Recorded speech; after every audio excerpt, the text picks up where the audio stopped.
Começa agora o programa Encontros Inteligentes. O sucesso na visão de quem chegou lá, com Mário Divo. Rádio Cloud Coaching. Alô, queridos amigos da Rádio Cloud Coaching, aqui é Mário Divo e nós estamos recomeçando agora, nesta primeira semana de abril, a nova série de programas inéditos, os programas que vocês estão acostumados no meu espaço. Hoje aqui estaremos falando de encontro inteligente. E só que esse encontro inteligente, eu faço a apresentação, mas as pessoas inteligentes, especiais, competentes, que vão tratar de um assunto muito atual, são duas mulheres que investem e estudam e hoje se aplicam bastante para um tema que é a ESG. ESG é aquelas letrinhas que significam meio ambiente, a questão da saúde e a questão da governança que as empresas todas precisam se preocupar. E elas particularmente trabalham muito em torno daquilo que envolve as mulheres. São mulheres que trabalham perguntando, estudando, sabendo, aplicando, desenvolvendo tudo aquilo que diz respeito às mulheres no nosso cotidiano. E, claro, com essa vinculação a essa necessidade que as empresas têm de trabalhar o tema ESG.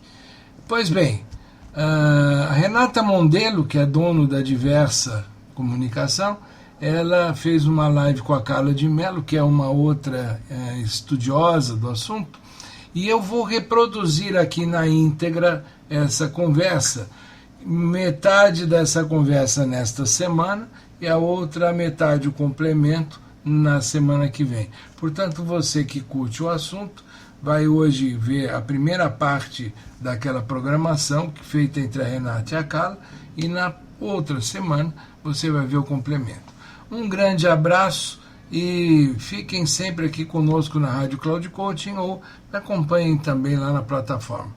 Um grande abraço mais uma vez e agora fiquem com a Renata e a Carla. Nossa convidada entrou. Tô nem acreditando.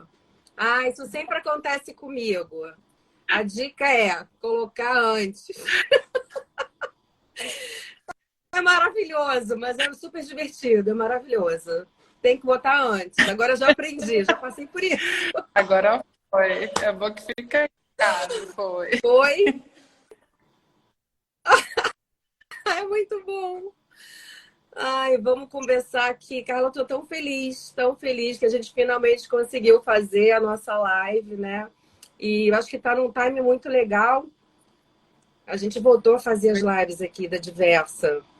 Esse mês, a gente tinha parado há mais de um ano, mas voltamos por conta do mês das mulheres, né? Da mulher. E a semana passada a gente teve um papo muito legal sobre empreendedorismo. E hoje a gente vai falar, né, sobre essa agenda tão urgente, tão necessária, né, que é a agenda ESG. Só que dessa vez, a gente até já falou sobre ESG aqui, numa vez passada, só que essa vez é muito especial, porque a gente vai falar sobre a ótica das mulheres, né, sobre esse ponto de vista das mulheres. E mulheres que vêm aí impulsionando essa agenda. No Brasil, você é uma delas. E o que a gente vai fazer aqui hoje, né, é falar muito sobre essa maneira de criar meios para a gente suprir as necessidades que a gente tem no presente, né, porque a gente sempre trabalha com ESG, presente e futuro, né? Então, como é que a gente faz para suprir essas necessidades básicas que a gente tem e, ao mesmo tempo, como é que a gente melhora a vida das pessoas, né? Melhora a vida das gerações futuras, nessa lógica de um olhar ampliado, né? Que passa pelas três questões, né? A econômica, a social e a ambiental. Então, eu fiz um currículo, se você tem um currículo AAA, que é super extenso. Aí eu falei, gente, como é que eu vou fazer o currículo da Carla? Então, assim, eu fiz ele, eu dei uma diminuída aqui, até porque senão a gente não ia ter tempo para conversar. E aí, eu Não, acho que você tá sem testando. som. Ah, não, tá. E aí você me corrige, ou você, se quiser fazer alguma inserção, alguma consideração, você me fala. Mas coloquei aqui, Carla de Mello é formada em Relações Públicas e tem especialização em Gestão para Sustentabilidade pela Dom Cabral, MG. Em Gestão de Comunicação Corporativa pela PUC-MG. Em Comunicação Corporativa Internacional pela Syracuse University, uma parceria aí com a BERJ de São Paulo, né? E em Transformação Digital pela HSM University. Carla possui MBA em Gestão de Negócios e Marketing pela SPM Bahia e recentemente vivenciou, né, uma riquíssima imersão de negócios e inovação no Vale do Silício pela Stats University. 27 anos de mercado, já liderou projetos em diversos estados brasileiros, em diversos países, nos temas de gestão de reputação e stakeholders, marca, comunicação interna, gerenciamento de crises, planejamento estratégico e mensuração, marketing e transformação digital. Atuou em grandes empresas nos setores de telefonia, tecnologia, mineração e financeiro, entre elas a Vale e a Casa da Moeda. Em 2020, foi considerada top 10 entre os profissionais de comunicação corporativa pela Mega Brasil e atualmente ela é gerente de comunicação da Firjan, a Federação de Indústrias do Rio de Janeiro. Como se não bastasse tudo isso, ela também é coautora do livro Mulheres ESG. Esse livro aqui depois vou dar um print de tela, vou dar lá para Dani Verdugo, né?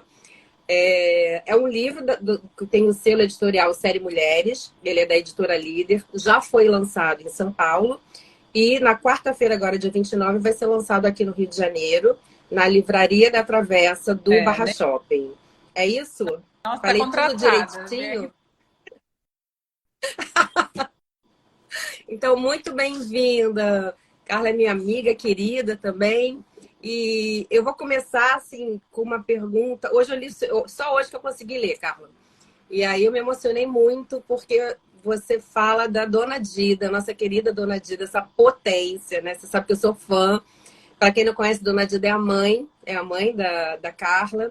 E a Carla fala sobre a inspiração, né, que a Dona Dida teve na vida dela, nessa trajetória, né? Queria que você contasse um pouco de que maneira tudo que Dona Dida te ensinou, tudo que a Dona Dida mostrou para você, tudo que você vivenciou ao lado dela, te trouxe até aqui, ao lugar que você está hoje. E depois quero que você mostre para ela, que ela foi a primeira pergunta da live. Porque ela não se ligou que tá com a live, senão ela estaria aqui, assim. Porque ela tá com a minha irmã, que tá cuidando dela lá em Salvador. Aí eu fiquei em segundo lugar. Muito bem cuidada, né? Acho que é sobre cuidado, né? Então ela tá sempre... Exatamente. Ela cuida minha mãe, na verdade, eu entendi a dimensão do quanto ela me inspirou depois, obviamente, que eu comecei a trabalhar e toda essa vida complexa que a gente tem de executiva, de lidar com a casa, lidar, né, com a vida.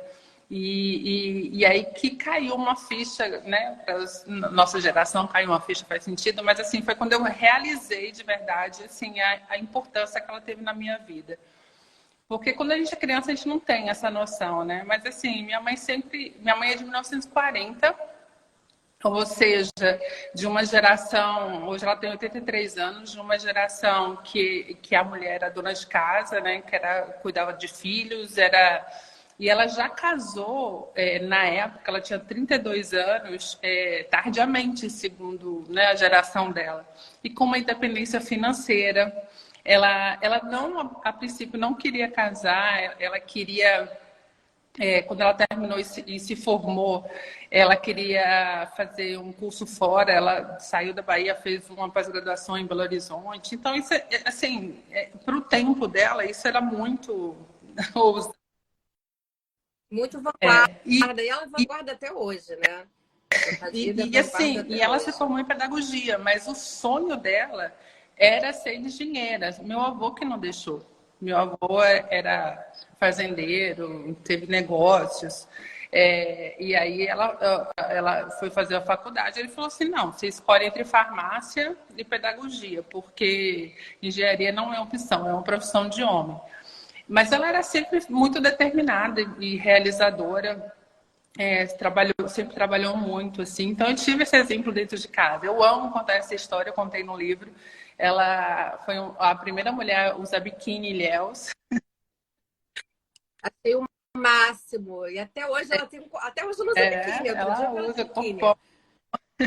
E ela foi em 1957 e o biquíni tinha acabado de chegar no Brasil. Assim, chegou em 50 e poucos aqui no Brasil. Então, uma amiga dela que trouxe o biquíni e ela usou, super ousada lá, ninguém tinha coragem. A amiga dela trouxe, mas não tinha coragem de usar, ela usou. E era super vanguarda, assim, na época. Então, assim, ela tem uma visão, até hoje, a vida inteira a gente conversava sobre temas diversos com ela, sempre teve uma cabeça muito aberta. Quando eu pensei em fazer intercâmbio, quando eu era jovem, ela deu uma força, ela entendia a importância disso, mas ela não tinha o dinheiro. Meu pai, eu brinco que meu pai tinha um dinheiro, mas não tinha cabeça. Ela tinha cabeça, mas não tinha dinheiro. A cabeça... Enfim. Mas é assim, essa história é muito legal, porque de uma certa forma, e como você falou, tardiamente você foi entender isso, mas você pegou isso dela, né? Isso veio no DNA, porque você morou em diversas cidades, você foi de Paris a Salvador, passando por Corumbá, Belém, Belo Horizonte, né? Hoje você está no Rio de Janeiro. Queria que você contasse de que maneira essa experiência, né, de tantas culturas diferentes em tempos diferentes, né? Porque não é só viver culturas diferentes, mas em momentos completamente diferentes. Como é que essa cultura, essa vivência diversa, né, com culturas muito diferentes e diversas, influenciou a sua vida para o que você faz no dia de hoje, né? Ampliou seus horizontes, Eu acho ampliou que seu por olhar. ter nascido na região do cacau, até falo um pouco disso no livro, né? E entender que o mundo era, né, grande a ser desbravado, que a gente sabia ali que o cacau rodava o mundo para virar chocolate, enfim, era no imaginário coletivo, a gente sempre pensava no mundo ali, na minha infância. E eu sempre fiquei com essa curiosidade, assim, para conhecer outros lugares e tudo mais. Então, eu tinha essa vontade do intercâmbio, que eu acabei não realizando quando eu tinha com 16 anos, que eu terminei o segundo grau muito jovem. Mas eu lembro que eu entrei na faculdade e falei assim, não, da faculdade eu vou estar maior de idade, eu vou para fora, eu vou estudar em algum lugar. E acabei indo morar na França, que me ajudou muito a começar a criar esse olhar para o mundo. Assim. Eu lembro que nos primeiros meses que eu estive lá, a gente estava participando estava passeando, aí tinha uma passeata acontecendo. Na época, a Inês, que foi a pessoa que me acolheu lá, tinha uma grande amiga minha, Mini, que morava na França. Ela era professora da Sorbonne, tinha toda uma relação já construída há muitos anos em Paris. Ela parou e começou a explicar ali que aquela manifestação tinha a ver com a questão dos imigrantes lá, eu acho que era da região do árabe, né? Eram muçulmanas e tal, estavam questionando alguns direitos. E tinha algumas pessoas que ela conhecia que ela foi me apresentar. E aí, na hora, eu estava com uma criança no colo, no lado direito, eu peguei e fui dar a mão esquerda para cumprimentar. E a pessoa puxou a mão dela, assim, escondeu, porque na cultura árabe, você dá a mão esquerda, você dá a mão suja, né? Você ofereceu o ruim para o outro. E aí eu me assustei com aquilo, com essa questão cultural, e ela foi me explicando, e ali eu também tive acesso a vários colegas e várias pessoas de vários países, e foi quando eu comecei a ampliar a minha visão de mundo, assim, de entender que a gente é múltiplo, né, enquanto humanidade. E aí eu... E essa coisa de cultura, desculpa te interromper, mas é muito interessante porque você trouxe esse exemplo dos muçulmanos, né? E a primeira vez que eu fui a primeira vez, não, a única vez que eu fui ao Marrocos, eu era bastante jovem, eu tinha 21 anos, e em algumas cidades mais tradicionais, as mulheres ficam do lado esquerdo da calçada. Então, o lado direito do passo é do homem e as mulheres ficam do lado esquerdo. Eu também fiquei muito assustada, né? Aos 21 anos, né, saindo aqui do Brasil, né? Eu também estava morando fora, estava morando na Espanha, também quis dar a minha explorada, né? E eu me lembro muito, agora que você falou, isso me chocou tanto, eu fiquei tão revoltada que eu queria ficar do outro lado, né? E aí as pessoas que estavam comigo na viagem falavam, não, Renata, você vai arrumar confusão. Eu falei, gente, mas isso é um absurdo, isso é um absurdo. E aí eu ficava do lado direito, né? E os meus amigos, não, vem pro lado esquerdo. Mas para a gente ver, né, quanto a gente ainda tem que avançar. Claro, eu estou falando de uma coisa de 30 anos atrás, a gente, claro, a gente avançou muito, mas ainda é um caminho muito longo para seguir, a nossa né? ignorância de não conhecer esses costumes, esses aspectos culturais que fazem parte do entendimento daquela pessoa como ser humano no mundo, faz com que a gente perca esse poder de convivência, de troca, de aprendizado, assim, porque E é respeito, né? Respeitar. Se você não respeita, você não consegue conviver, né? Então, naquele momento, na minha...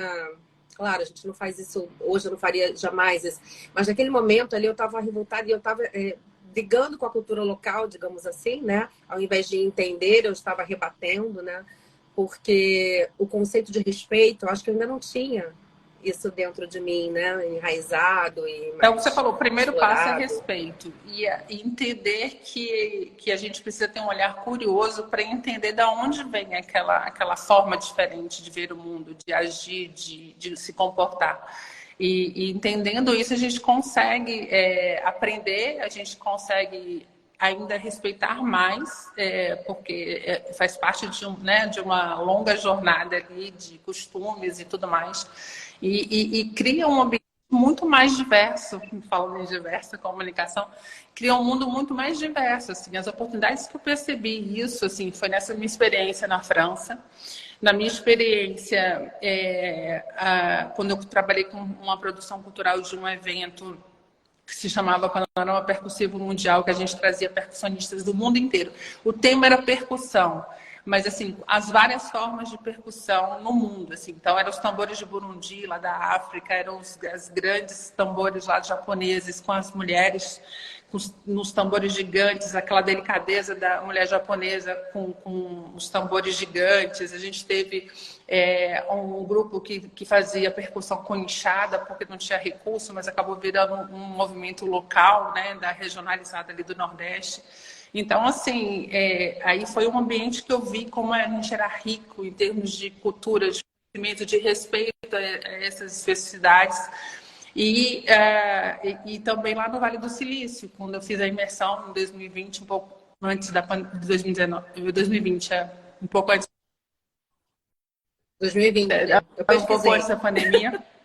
Que a região do Vale do Silício ela se tornou rica, próspera, com inovação por causa da diversidade, porque ali foi um lugar que foi povoado por pessoas de vários lugares. Assim, teve um movimento de povoar aquela região para ocupar, para se desenvolver, e justamente a diversidade até hoje, a questão das startups, das empresas de tecnologia, tem a ver com a questão da diversidade.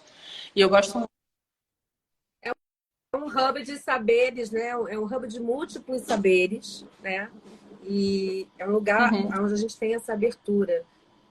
As pessoas podem chegar, né? Traga o que você sabe, divida o que você sabe com a gente, né? E vamos aprender juntos e vamos criar juntos, né? E dali saíram, né, as potências aí que a gente conhece, né? Não só de tecnologia, mas tantas importantes empresas e startups que hoje são empresas Porque você coloca o gigantes. seu melhor. O conceito da diversidade, quando eu aprendi lá no Vale do Silício, como gera inovação, é justamente por isso, que nada é descartado, tudo é considerado, porque você tira o melhor dessas visões, dessas questões todas, para uma segunda solução, para uma terceira solução, porque não existe o certo e errado, assim, são olhares diferentes sobre a mesma questão, que vão entregar ali alguma solução melhor do que se você sozinho estivesse pensando, né? É um jargão que falam, né? Mas é super válido para essa questão. Assim, você quer ir mais rápido, vai sozinho. Se você quer ir mais longe, vai justamente buscando Vai junto. múltiplos olhares. A gente consegue criar algo melhor, com certeza. E o mundo entendendo isso, eu acho que a gente começa a trabalhar aí soluções aí, porque a gente precisa trabalhar e não dividir no certo e errado. Muito legal. A gente falou agora de cuidado. Na verdade, assim, ESG é cuidado, né? Você vai cuidar do meio ambiente, você vai cuidar das pessoas, você vai cuidar da cultura, você vai cuidar dos riscos. Lá no livro, você começa, né? Você intitula, né, o seu texto falando, primeiro, cuidar de si, cuidar do planeta, cuidar das pessoas, mas antes de tudo, cuidar de si. O que você quer dizer Nosso com grande isso? desafio, né? Porque a gente é muito bom para apontar os defeitos, apontar o capitalismo malvadão, apontar a empresa que destrói o meio ambiente. Mas a gente precisa entender que cada situação que a gente aponta ali tem uma pessoa por trás tomando decisão. E se a gente olha para a gente e a gente entende que a nossa decisão individual faz parte de toda essa transformação, a gente consegue, de fato, fazer uma mudança significativa. Porque não adianta nada eu falar de sustentabilidade, é um exercício constante, isso é um policiamento constante, a fiscalização constante.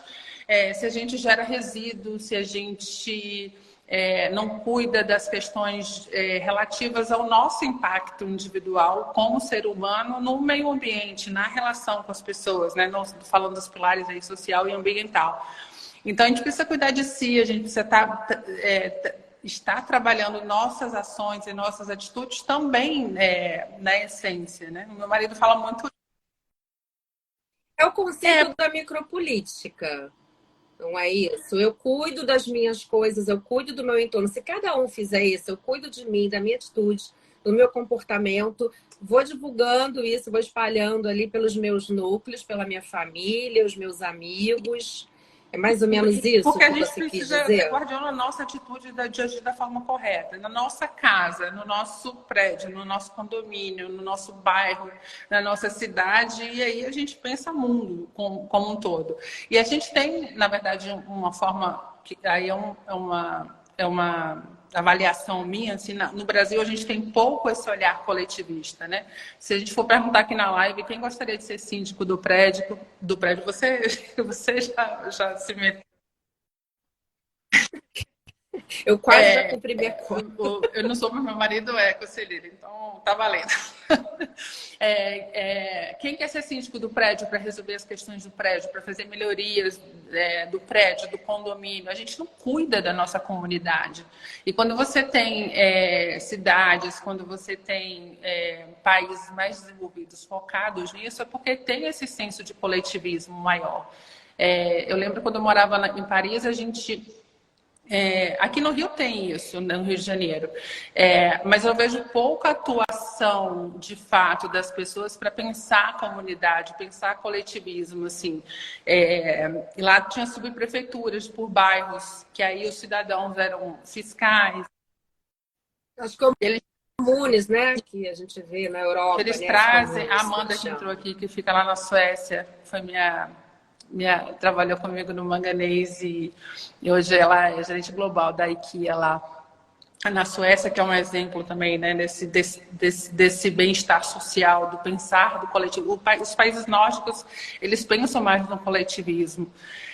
E aqui a gente não exercita isso, mas a gente gosta muito de apontar as questões. Então, aí eu fiz essa reflexão desde quando eu comecei a trabalhar com a questão de sustentabilidade, mesmo consciente, mesmo sabendo que a gente tem que fazer a nossa parte individualmente, é difícil. Às vezes eu me pego cometendo alguns erros em relação a isso.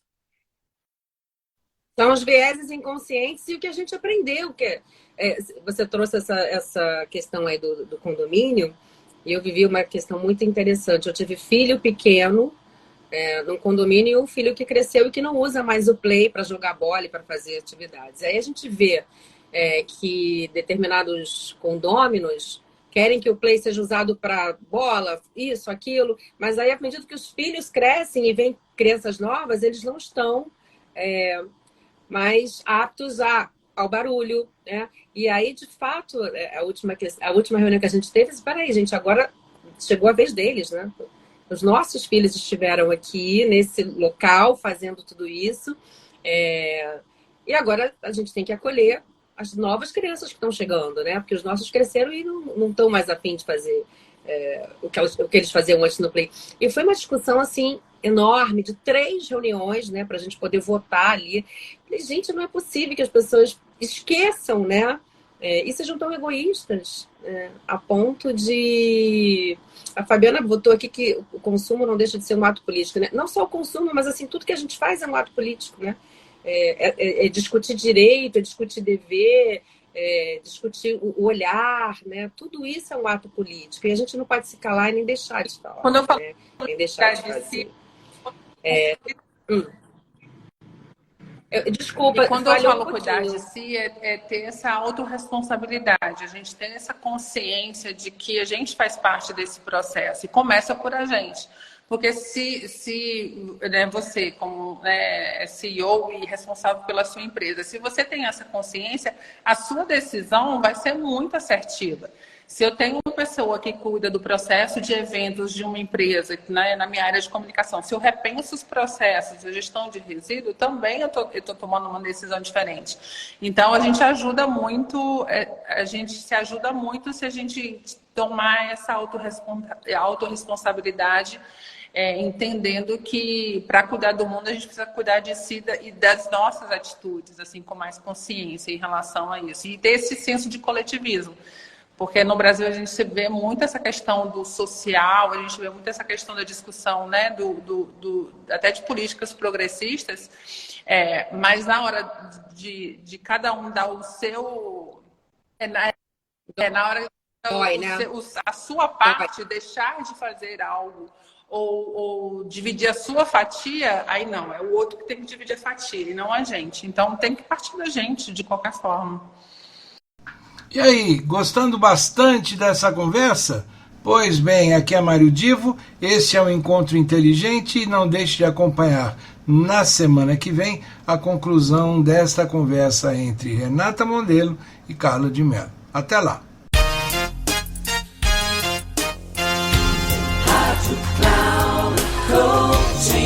Terminando Encontros Inteligentes, o sucesso na visão de quem chegou lá, com Mário Divo. Rádio Cloud Coaching.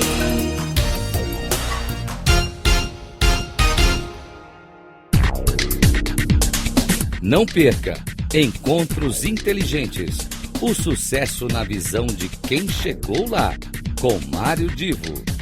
Sempre às terças-feiras, às 8 da manhã, com reprise na quarta às 12 horas e na quinta às 16 horas, aqui na Rádio Cloud Coaching.